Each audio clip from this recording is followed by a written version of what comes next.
मुल्क डिसइंटेग्रेट नहीं होगा, लेकिन इमरान खान जो खैबर पख्तूनख्वा में जो चीज जिस आग को जलाने की कोशिश कर रहा है या उसको भड़का रहा है, वो जरूर बीज बोए जा रहे हैं कि एक जो है ऑप्शन इन लोगों के पास रहे कि कल जो है केपी में जाके खुदा न खासा ये अलहदगी की तारीख न चलाएं।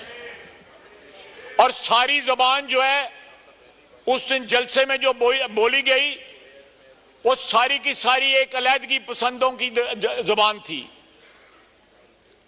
अगर आप तारीख के झरोकों में जरा झांकें तो जिन लोगों ने भी इस मुल्क के हिस्से बखरे करने की बात की वो भी इतनी तल्ख जबान नहीं इस्तेमाल करते थे।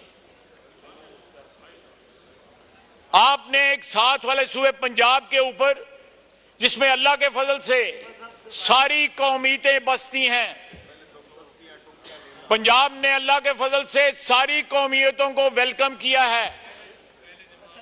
यहां पे अल्लाह के फजल से कोई गैर महफूज नहीं है। इसी तरह सिंध है, कराची है, खैबर पख्तूनख्वा है, बलूचिस्तान में वाकयात होते हैं, लेकिन आप कोई सूबा जो है ये नहीं कहता कि हम लश्कर लेके जो है आप पे अब हमलावर होंगे।